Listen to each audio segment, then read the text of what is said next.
Всем привет! В эфире я Нина, и это проект «Дикое полевание». Мы с вами продолжаем вести охоту на палачей белорусского народа и пособников оккупантов. В будущем их всех ждет справедливый суд. Если вам известны имена участников каких-либо репрессий, пишите на почту, ссылка в описании. Сегодня мы снова будем говорить о сопричастных к нападению на Украину. Это великое предательство, которое нанесло большую травму в отношениях народов Беларуси и Украины.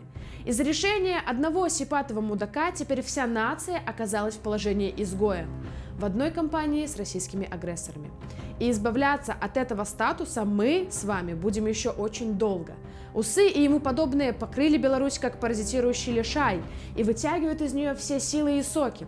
Если от них не избавиться, страна может погибнуть. Единственный доступный способ – не опускать руки и действовать. Только наша с вами активность может восстановить честное имя нашего народа и освободить нашу родину от захватившей ее плесени. Но прежде чем мы перейдем к нашей теме, я попрошу вас поставить под этим видео лайк, написать в комментариях несколько слов для продвижения этого ролика и подписаться на канал, если вы еще этого не сделали. Также вы можете помочь работе моей команде. Все ссылки будут в описании. Не так давно белорусские пропагандоны устроили истерику из-за того, как украинские пограничники передали председателю белорусского погранкомитета Лапо 30 серебряников через лукашенковского посла, драпавшего из полыхающей Украины.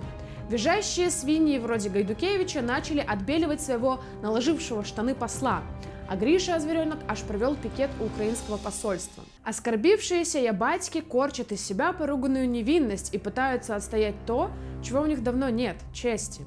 И в первую очередь это касается именно белорусских пограничников, ведь много раз говорилось, пограничники – это те, кто должен был защищать целостность наших границ, а контроль над своими границами, над своей землей является основой суверенитета любого государства. Но что мы видим? Наши защитнички спокойно подняли шлагбаумы перед танками агрессора и беспрепятственно пускают тысячи и тысячи солдат в соседнюю страну. Каждый день десятки и сотни грузовиков без какого-либо контроля пересекают нашу границу. Туда везут топливо, снаряды, свежее мясо. А назад награбленное добро, раненых, трупы, подбитую технику. А еще можно вспомнить про искусственно созданный мигрантский кризис, когда те, кто должен был противодействовать торговле людьми и нелегальной миграции, устроил гибридную атаку на границе ЕС. Гнали беженцев на колючую проволоку или тайком, как контрабандисты проводили через леса и оставляли. Прекрасные стражи границы делают свою работу ровно наоборот. А значит, белорусских пограничников можно спокойно относить к предателям, изменившим своей присяге. Они должны были защищать наши границы, а вместо этого стали пособниками агрессора и оккупанта. Все это им воздастся сторицей, а теперь наши фигуранты. Первый – Бруев Владислав Леонидович, начальник Гомельской пограничной группы. Он родился в Украине, в Харькове, в городе, который сопротивляется с первого дня войны, несмотря на осаду и жестокие обстрелы. Бруев ответственен за беспрепятственный проход войск вторжения и их снабжение через государственную границу Беларуси. Он спускал приказы, чтобы его подчиненные пропустили россиян, которые шли убивать их коллег, с кем они годами мирно соседствовали на границе.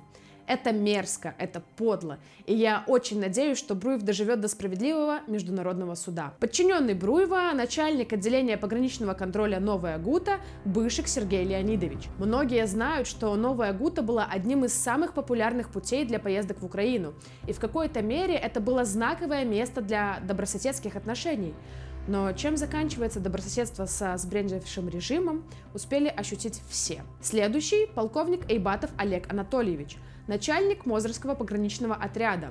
Уже отличался в политических делах, его подразделение принимало участие в задержании и Марии Колесниковой, и анархо-партизан. Также несет свою часть ответственности за начало войны на веренных ему участках границы, за что справедливо попал под санкции. Следующий – Подленев Роман Леонидович, заместитель председателя Государственного пограничного комитета, генерал-майор, руководил штурмом польской границы мигрантами.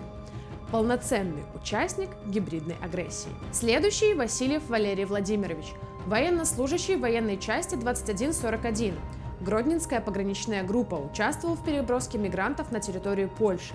Еще один соучастник. Следующий – Хвалько Максим Юрьевич, начальник пограничной заставы Бенякони, капитан внутренней службы.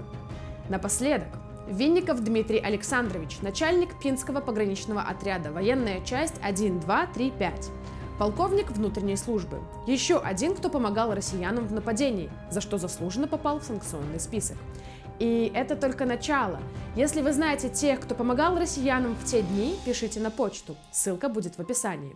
История должна знать своих героев, чтобы об их подлости можно было рассказать потомкам. И напоследок, история предательства. В этот раз местом действия станет Норвегия. Между двумя мировыми войнами это было весьма небогатое и, в общем-то, захолустное государство на окраине Европы.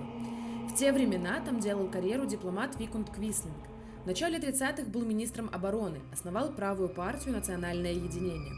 Правда, партия на честных выборах набрала всего 3%, и политик ищет новые пути поддержки. Перед войной Квислинг начинает контактировать с нацистской Германией и просит их о помощи в организации переворота. Те колеблются. У них на Норвегию свои планы оккупации, и поддержка малопопулярного деятеля им не особо нужна. Но все же он получает финансирование. Предатель расплачивается за это планами обороны армии Норвегии. В апреле 1940 года начинается вторжение. Немцы рассчитывали, что слабая норвежская армия быстро капитулирует. Но вместо этого их встречает ожесточенное сопротивление. Обороняющимся артиллеристам удается потопить тяжелый крейсер «Блюхер», на котором находится почти весь состав планируемого марионеточного правительства. За неимением лучшего немцы все же дают Квислингу зеленый свет. Предатель появляется в эфире захваченной радиостанции, объявляет себя премьером и приказывает войскам сложить оружие. Гитлер признает его власть, но норвежская армия отказывается сдаваться и сражается в осажденных портах. Складывается патовая ситуация. С одной стороны правительство есть, а с другой внутри страны его никто не признает. Немецкий посол встречается с королем Норвегии Хоконом VII и угрозами требует назначить Квислинга главой правительства. Но король отказывается и призывает норвежцев сопротивляться. Немцы в бешенстве создают свой рейхскомиссариат, и Квислинг оказывается в положении полного идиота. От неудачника разбегаются последние сторонники. 2 года он болтается в непонятном статусе, клеймит легитимное правительство в изгнании предателями и полностью полагается на немцев. Те в благодарность вытаскивают его фигуру из чулана и назначают премьером марионеточного правительства. При том, что немецкая армия и гестапо полностью контролируют обстановку в стране, арестовывают и расстреливают нелояльных, норвежцы Квислинга не принимают и ненавидят. Любые начинания заканчиваются провалом. Попытался согнать молодежь в местный аналог Гитлер-Юнгена или БРСМа, учителя объявляют забастовку. Организовывают депортацию евреев, норвежцы организовывают системные движения сопротивления. Так продолжалось до 1945 года, пока ему не удалось сделать едва ли не единственное хорошее дело. Он решился на мирный возврат власти изгнанного правительства, но ему это не помогло.